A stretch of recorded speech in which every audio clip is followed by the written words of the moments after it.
I felt my cheeks burn as the room went silent. All eyes turned toward me, executives, investors, potential clients, and there he was, standing across the glass conference table, smirking like he'd just won a game I didn't even know we were playing. "Next time, Mia," he said loudly, his tone dripping with false charm, "try not to interrupt with half-baked ideas. We're professionals here." The laughter that followed hit harder than any slap. I forced a polite smile, nodded, and sat down, my nails digging into my notebook just to keep from shaking. That was the moment something in me changed.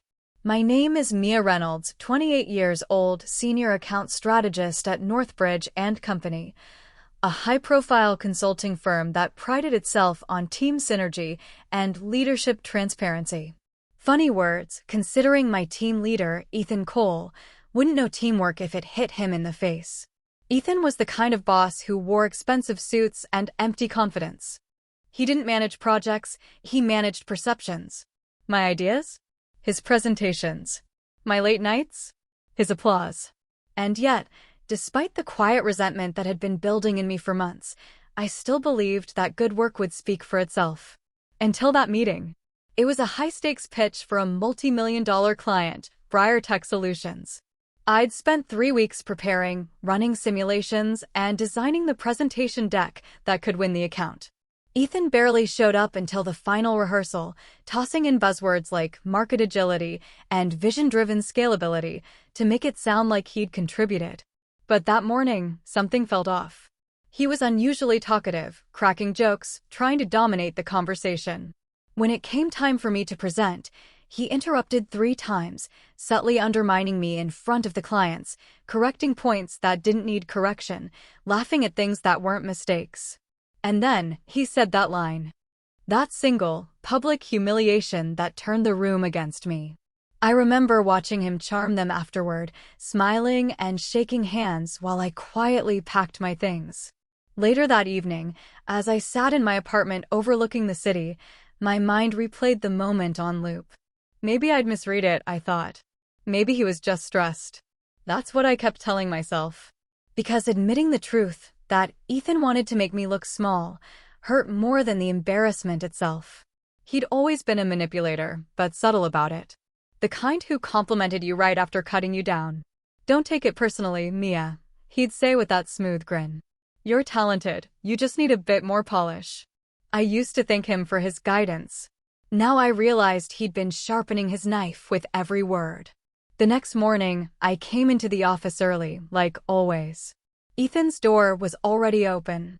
He was inside with Dana, our firm's HR liaison, laughing over coffee. As soon as he saw me, he smiled like nothing had happened. "Mia, great work yesterday. The clients loved our synergy." Our synergy. The same one he'd ripped apart in front of them. I wanted to say something, to call him out, to demand an apology, but instead, I just nodded. Because in this place, confrontation meant career suicide. So, I walked back to my desk, opened my laptop, and got to work. But something inside me was different now. For the next few days, Ethan acted as if nothing had happened. He'd drop by my cubicle, ask for updates, throw around his fake charm. Everyone else saw a confident, brilliant manager. I saw a man addicted to control. And yet, part of me still wanted his approval. That's the worst part. After all, he'd mentored me since my first month at Northbridge. He was the one who'd told the partners, "Mia has potential."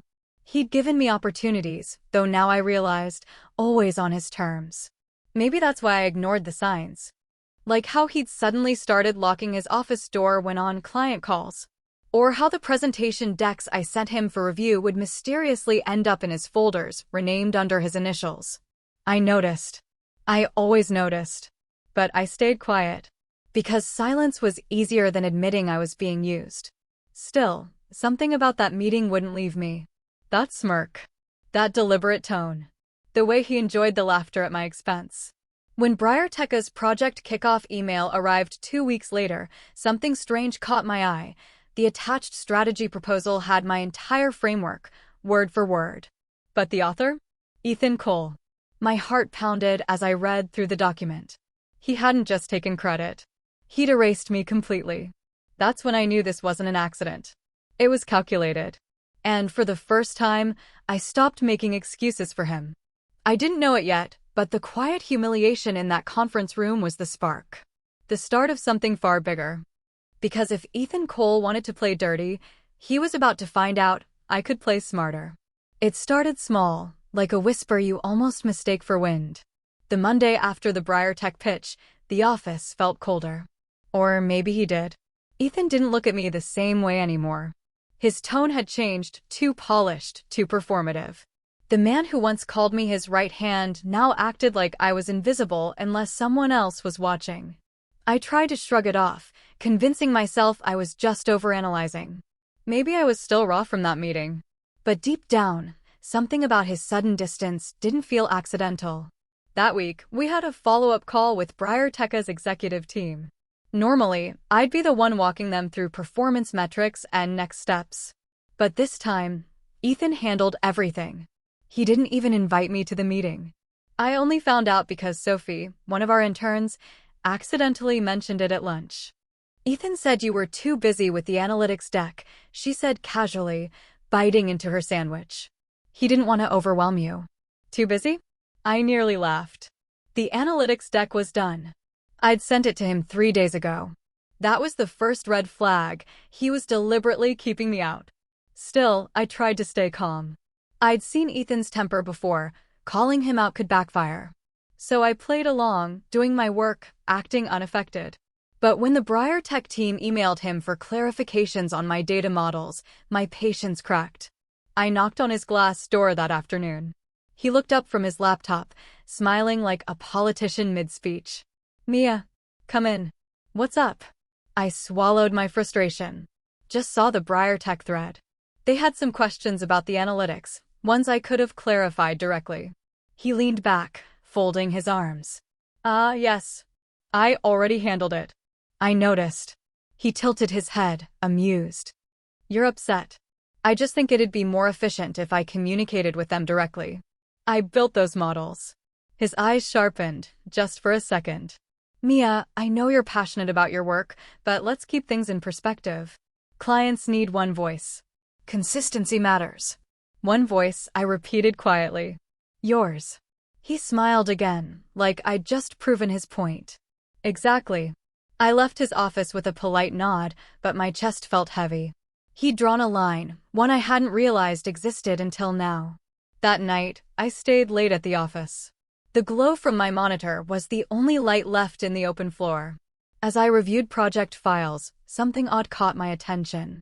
Ethan's name appeared in the metadata of every presentation deck I'd worked on, even the ones I'd never sent him. My cursor hovered over the author line, Ethan Cole. When had that changed? A chill ran down my spine. I checked the timestamps. The edits were all made after 11 p.m., long after I'd left the office. Either he was accessing my shared drive remotely, or he'd cloned my work folder. Both options made my stomach twist. I wanted to confront him, but how could I, without sounding paranoid? Hey, are you secretly editing my files at midnight? It sounded insane. And Ethan knew how to make people sound insane when they questioned him. By the end of the week, the office whispers started. Not about me directly, but close enough to sting. Sophie mentioned hearing from HR that Ethan was reevaluating team dynamics. Marcus from the finance team said Ethan had been praising Dana's initiative lately, how she'd been stepping up on accounts that used to be mine. And then, there was the strangest part. Ethan started calling Dana his strategic lead. That used to be my title. No announcement. No explanation. Just replaced. When I finally asked him about it, he laughed. Oh, don't read too much into it. Titles are fluid here, Mia. You're still valuable. Still valuable. Like a product he hadn't decided to discard yet. But the thing that hurt most wasn't the politics or even the stolen credit. It was the way he made me doubt my own instincts. Every time I sensed something was off, he'd twist it into something else. When I mentioned my missing files, he said, maybe you forgot to save properly. When I asked about meetings I wasn't invited to, he said, you looked tired lately. I'm giving you a break. When I hesitated, he smiled kindly. You overthink too much, Mia. You're too emotional for this line of work. Too emotional. That phrase hit like a dart. He'd found my weakness and weaponized it. A few nights later, I sat alone at my kitchen table, staring at my laptop. My reflection on the dark screen looked exhausted. I typed and deleted the same sentence in my notes app over and over. I think Ethan's trying to push me out. But every time I saw the words, I erased them. Because if I was wrong, I'd look paranoid. And if I was right, I wasn't ready to face what that meant. I closed the laptop and leaned back, pressing my palms over my eyes. Somewhere deep down, my instincts were screaming at me, telling me that what had happened in that conference room wasn't a one-time humiliation. It was a message. He wanted to remind me who had the power. And the worst part? At that moment, I still wasn't sure if I was imagining it. It happened on a Thursday morning. The kind of day that pretends to be ordinary, coffee in hand, inbox overflowing, the hum of keyboards in the open office. Nothing about it warned me that by noon, my entire career would feel like a lie. I was halfway through updating the BriarTech progress report when an email notification popped up on my screen. Subject: excellent work on the proposal. From BriarTech executive team. At first, I smiled. Finally, some recognition. But then I opened it and my stomach dropped. Ethan, your leadership and strategic insight were truly outstanding. The presentation deck and data framework you personally designed impressed everyone here. We look forward to collaborating with you again. Leadership and strategic insight. Personally designed. They were talking about my work. Every single word of it. I scrolled further and saw the attachments. It was the same strategy document I'd built from scratch. Except this version had one difference. My name was gone, replaced by a single line at the bottom, prepared by Ethan Cole, Senior Partner, Northbridge and Company. My hands trembled. The cursor blurred. I couldn't breathe. He hadn't just stolen credit this time. He'd erased me completely. I sat there for what felt like hours, staring at the screen, hoping there was some logical explanation. Maybe it was a formatting error. Maybe the client made a mistake. But the deeper I looked, the clearer it became. Ethan had submitted the project using his own account. He'd even changed the access permissions. Mine were restricted to view only. He didn't just take my work. He locked me out of it. That's when it hit me. The late-night edits. The missing file authors. The private client meetings. All of it had been leading to this. He'd been building his success on my effort and making sure I couldn't prove it. The office suddenly felt suffocating. The walls, the hum of the printers, the fake smiles, it all blurred together. I walked straight to the bathroom, locked myself in a stall, and just stood there. For a few seconds, I didn't cry. I didn't scream. I just stared at my reflection in the tiny metal latch, trying to recognize the person who'd been so blind. Then the tears came, hot and uncontrollable. All the nights I'd stayed late, all the weekends I'd skipped sleep, believing that hard work would be enough. All the times I defended him, when others warned me he was a user, a performer, a manipulator. God, how naive I'd been. I replayed every conversation in my head, every time he'd said we when he meant me, every time he'd smiled while quietly pulling the ground out from under me. I'd trusted him. I'd looked up to him. And he'd humiliated me, stolen my work, and built his image on my silence. By the time I left the bathroom, my eyes were swollen, but my expression was blank. No one could see me like this. Not him, not the team, not anyone. When I got back to my desk, Ethan was standing there, chatting with Dana and Sophie. He looked effortlessly charming, as always, leaning against my cubicle wall, sipping coffee, spinning some story about team innovation. Then he saw me. Mia. Perfect timing, he said, flashing that rehearsed grin. BriarTech's thrilled with the proposal. They've officially approved the next phase. Big win for us. Us. It took everything in me not to flinch. He handed me a printout, BriarTech's official confirmation letter. We'll be moving fast on this one, so I'll handle the communication side. You just focus on the technical updates, all right? I looked up at him. You mean, you'll handle taking the credit again? His smile faltered for half a second, then returned. Careful, Mia. You sound ungrateful. Ungrateful. The word made my pulse spike. For a moment, I imagined the entire office hearing what I wanted to scream, how he'd lied, stolen, humiliated me. But I didn't. Not yet. I forced a smile instead. Of course, Ethan. Whatever you say. That night, I stayed late again, but not to work. I opened the company's shared drive and scrolled through the project archives. For months, he'd been quietly re-uploading every major client document under his own name, changing timestamps, file metadata, and even deleting the originals. And worse, I found the internal emails. Messages between him and the senior partners, written in his smooth, rehearsed tone.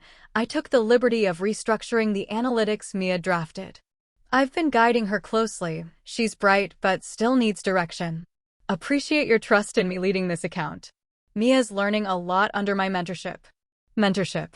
That word made me sick. He wasn't mentoring me. He was using me, crafting the illusion of leadership on the foundation of my sweat and silence. I sat back in my chair, the glow of the monitor reflecting off the tears I didn't even realize were falling again.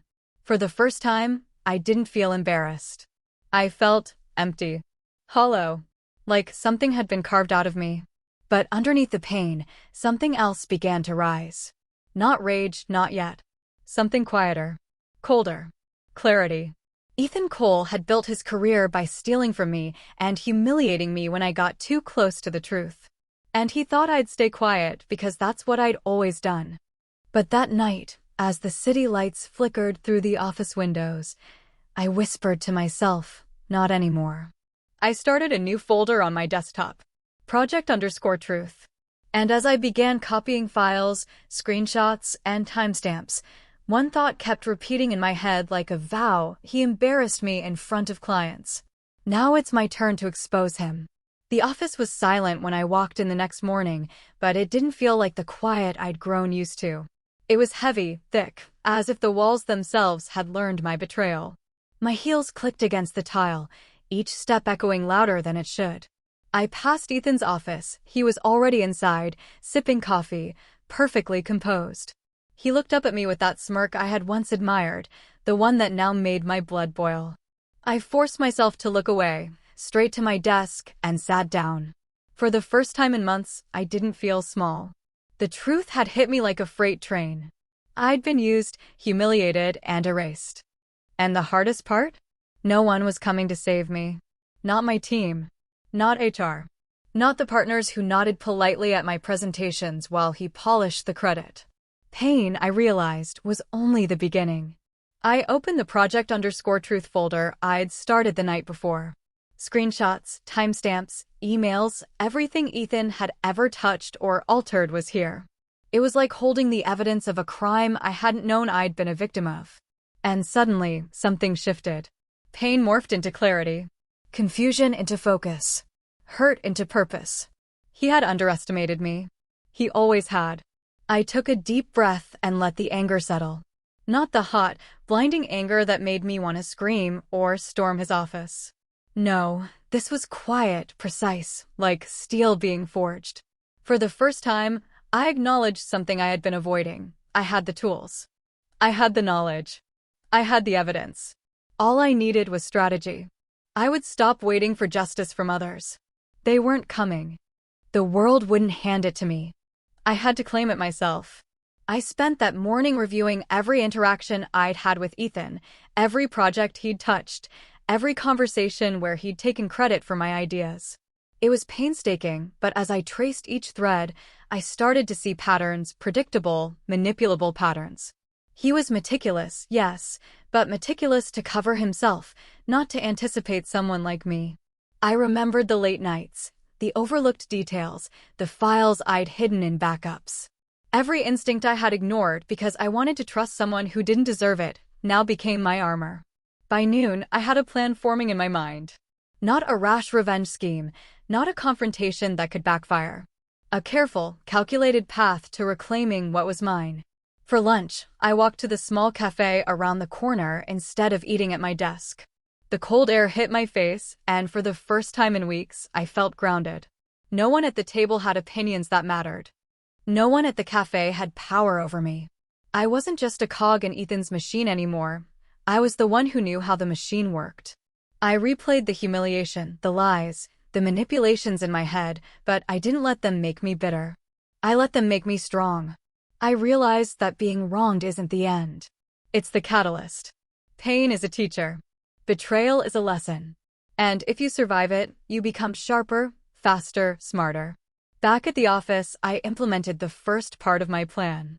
I started quietly collecting everything I could: old email threads, proposal drafts, even internal chat logs. I created duplicates, organized them, timestamped them. Every piece of evidence would become a brick in the foundation I was about to build. And while I worked, I made a promise to myself. I would not let anger cloud my judgment.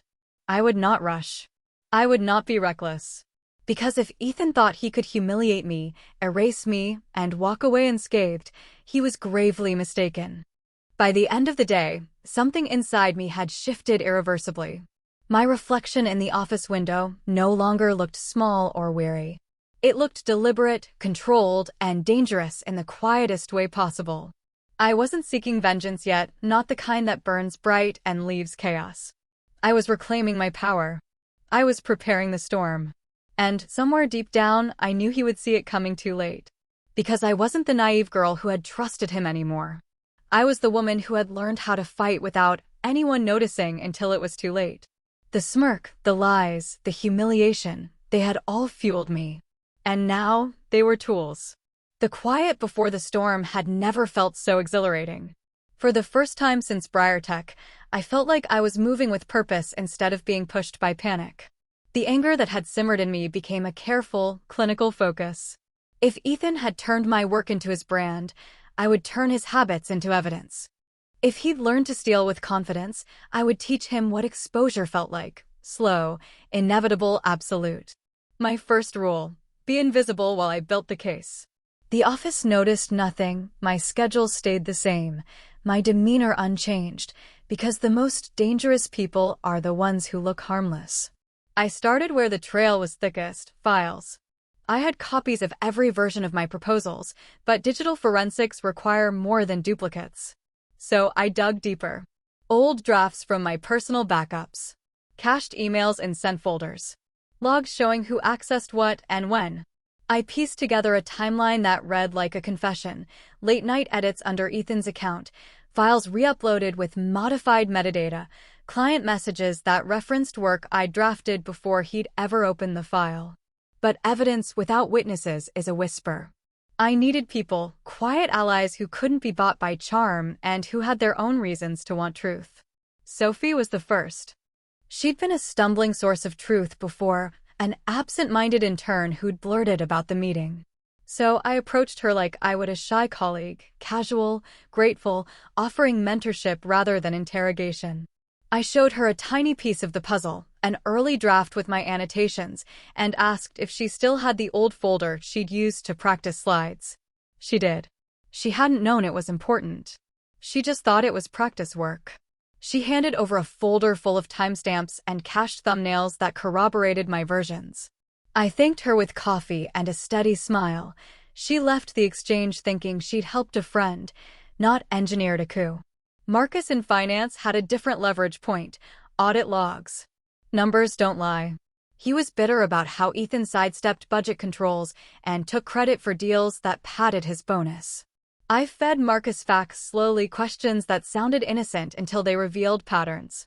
Hey, do you remember that BriarTech bill? Who handled the deliverable approval? He hummed, checked, and the spreadsheet spat back authorization entries timestamped under Ethan's login. I didn't push. I let Marcus feel the injustice. Within a day, he'd exported logs to a secure drive and agreed to keep them if I ever needed corroboration. He wanted his name off any public record, but he would sign something if it meant audit trail transparency. That was enough. Dana was trickier. HR's job is to mediate, not prosecute. She'd been friendly with Ethan, too friendly at times, but I didn't believe she was complicit. What she was cautious. I started small, neutral conversations about team dynamics that let her air frustrations about favoritism without naming names. She sighed about the difficulty of proving soft manipulation. I offered to help the process by compiling a file of documented grievances. It sounded like cooperation, an employee helping HR, so she agreed to accept it as an informal package. She didn't know I'd organized it like a dossier. I set emotional traps, the kind that look like accidents. An edited version of the BriarTech deck, my design, but with one subtle, deliberate change, went to a test client contact I'd cultivated months earlier. The change was a unique phrase only I used in my drafts, a breadcrumb that would identify the source if someone lifted it. If Ethan republished it as his own, the phrase would surface in places he couldn't control. I didn't send it from my account. I routed it through Sophie's practice folder so it looked like an intern's mock-up. I watched the logs when the file was accessed. He took the bait and brought it to a client call, bragging about my team's innovative phrasing.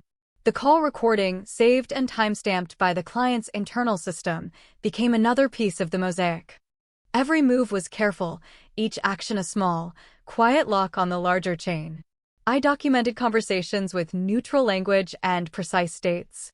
I created a master folder. Project_truth became a map of his misconduct, organized for clarity rather than vengeance.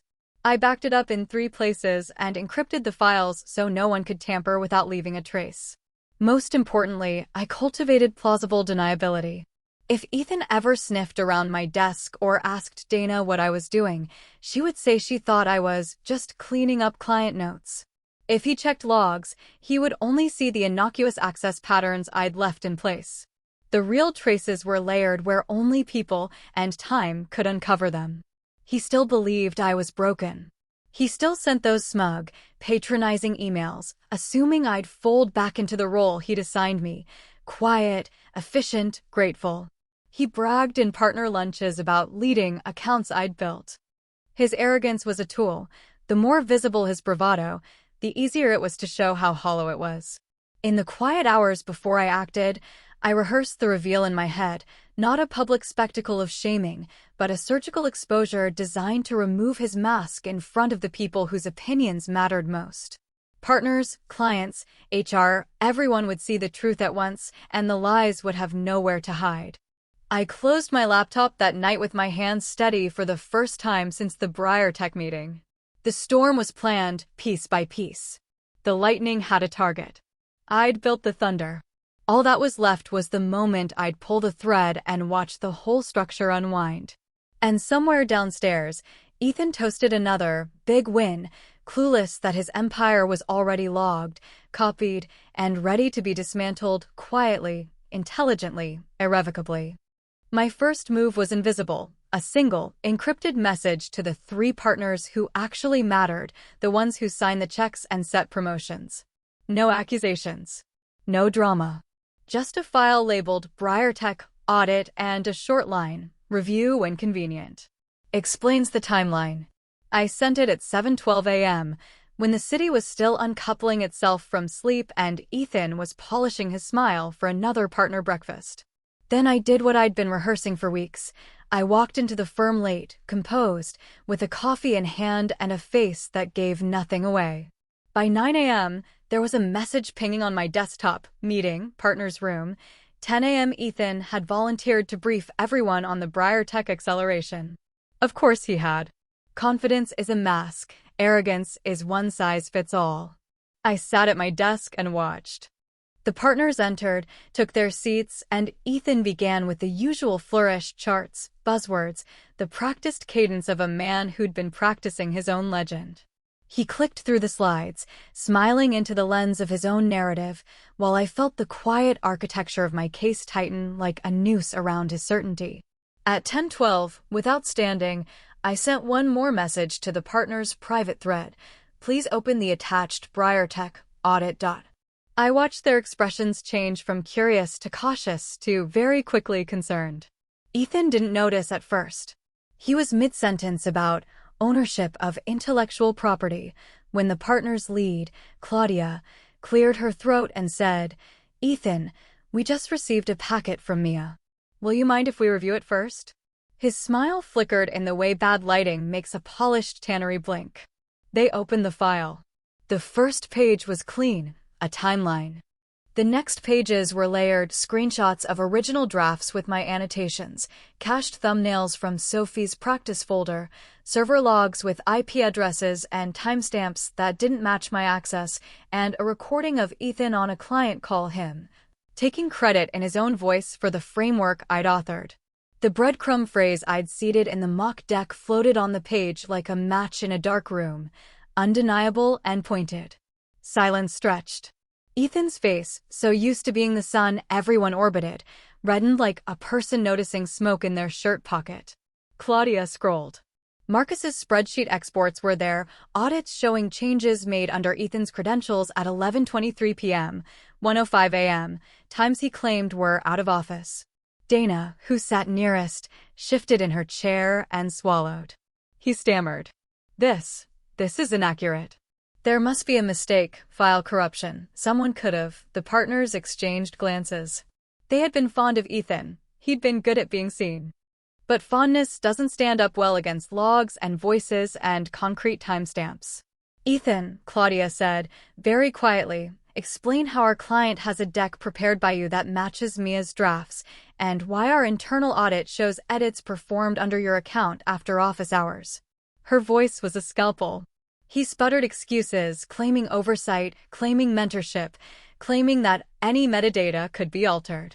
He tried to pivot, to charm, to reframe. But his words were lighter than the documents in front of them. We had made the intangible tangible. We'd turned his performance into proof. Then I did something I'd sworn not to. I stood. Not to shout. Not to accuse with theatrical flourish. Just to be seen. I walked to the screen, clicked play on the recorded client call, and let him speak for himself. Ethan's measured voice filled the room. I led the design with our internal team. This is a product of my leadership. The BriarTech executive's response, captured on the recording, was immediate and complimentary. The room listened as if someone had opened a wound and left it exposed to air. I felt a dozen eyes land on me: curiosity, regret, pity, the slow recognition that happens when revisionist history is undone. For a second, the world was loud with the sound of my own breathing, then something almost peaceful settled over me. The humiliation he'd wrenched from me months ago had folded back on him with mathematical grace. The partners asked questions. The questions pried at his story until it cracked. He fumbled through versions, blaming file migrations, interns, even clients. His web of lies had been precise, but not airtight. He had assumed competence would mask intent. He had not accounted for diligence. Outside the partners' room, BriarTech's general counsel received an identical packet, courtesy of an automated send I'd set up the night before, one that triggered if the partners opened the audit. They called in with a single question: did Northbridge and Company formally acknowledge Ethan as the document's author? No. The record showed submission from Ethan's account, but with no documented authorship transfer. The legal gears began to grind. Within 24 hours, BriarTech put the account on pause pending an internal review. The partners reassigned oversight to a neutral team. Ethan's calendar, so full of backslaps and client coffees, grew quiet. HR placed him on administrative leave, pending investigation. The firm's PR quietly prepared a contingency brief in case the story leaked. But the most satisfying part wasn't the administrative fallout. It was the way people who had smiled at him in the hallway now avoided his eyes. It was the small, almost tender way Dana, who had defended him, found him less charismatic and more tired when the crowd thinned. I left the partners' room with my hands steady. I didn't gloat. I didn't scream victory. I simply walked back to my desk and opened project_truth. I saved a copy to an external drive and placed it in a safety deposit box that afternoon, literal precaution for an emotional reckoning. Sitting at my desk as the office buzzed with a different rhythm, questions, whispers, repairs, I felt a calm clarity I hadn't had since the first meeting with BriarTech. The anger that had once burned hot now warmed like embers, steady and alive. Justice had been slower than rage, but sharper in its precision. Ethan's downfall was quiet, procedural, and final. He didn't have a dramatic public unraveling. He had something worse for him: the slow erosion of credibility. The man who loved to be seen found himself invisible. I didn't celebrate. I walked to the window and watched the city, bright, indifferent, go about its business. My reflection looked back, composed, with a new line at the corner of my mouth that could have been a smile. Inside, something else had shifted, a seed of confidence that no one could take away. He'd embarrassed me in front of clients. I'd exposed his lies. The balance had shifted, and for the first time since that conference table, I slept without the taste of humiliation in my mouth. The week after the Tech incident, the office had changed. Not just in small ways, the air felt lighter, but the dynamics had shifted in ways I hadn't dared to imagine. Ethan Cole was gone. Administrative leave had quietly turned into an official termination once the audit and client confirmations had confirmed everything. The whispers in the hallways weren't hushed anymore. They were lessons being spoken in half grins and knowing nods. He had been meticulous, precise, persuasive, but all of it had been built on my work. And now, without his carefully constructed mask, he was nothing more than the hollow echo of arrogance. I walked past his empty office for the last time. The smell of stale coffee and expensive cologne lingered faintly, but the power it once held over me was gone. I let myself pause at the door, running my fingers across the polished handle. For months, that office had represented control, manipulation, and betrayal. Now it was simply an empty room, just walls and a desk, nothing to fear. My own desk felt like home again. Emails arrived with requests for my expertise rather than approval, clients reached out directly for my insight, and colleagues approached me for advice, not because they feared Ethan's reprisal, but because they respected me. Respect, I realized, feels infinitely better than fear. I didn't gloat. I didn't need to. Justice had already spoken. The damage he inflicted had circled back to him, quietly but irrevocably. Watching him scramble to explain himself in private emails, receiving polite but firm refusals from partners, realizing that his reputation had crumbled while mine had been quietly rebuilt, there was no need for celebration. Poetic justice is sweetest when it doesn't need a stage. I took a long walk that evening, leaving the office and the glass towers behind. The city streets were alive with their usual chaos, but for the first time in months, I didn't feel small or anxious. I felt grounded. Each step reinforced what I had learned, that strength is not about making others fear you, but about reclaiming your own power. That trust is precious, yes, but when broken, it can teach you more than loyalty ever could. And that self-worth isn't granted by applause or titles, it is claimed, quietly, through perseverance and integrity. I thought back to the first conference room, the laughter, the smirk, the sting of humiliation.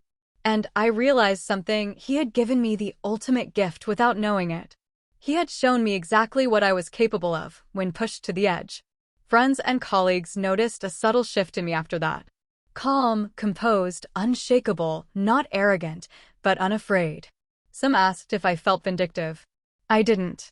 Revenge, when executed properly, doesn't feel like rage, it feels like clarity. Like the world has righted itself and you are finally walking on solid ground again. I still check in with Sophie and Marcus, making sure the systems are tighter, the protection stronger. It's funny how betrayal teaches you caution, but not bitterness. The lessons stick, but they don't weigh you down. They build you up. As I stood by my apartment window that night, city lights stretching endlessly before me, I whispered a quiet truth I had learned. No one can erase your work, your talent, or your integrity, but if you let them, you can erase your own belief in yourself. And I never would again. Ethan Cole had humiliated me. He had stolen my ideas. He had tried to make me doubt my worth. And yet, in the end, the very tools he used against me, arrogance, deception, overconfidence, became the instruments of his downfall. He had built a kingdom of lies, and I had shown it for what it was. As I closed my eyes and breathed in the night air, I felt the quiet strength of a woman who had been betrayed and had survived and thrived. The poetic justice? It isn't always loud or public. Sometimes it is quiet. Sometimes it is subtle. Sometimes it is the calm certainty that you are untouchable in ways your betrayer could never imagine. And for me, that certainty was sweeter than any vengeance.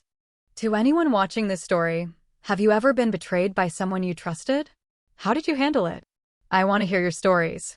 Share them in the comments, and if you want more stories of people who refuse to be silenced, hit subscribe. Remember this: those who try to break you often reveal the strength you didn't know you had.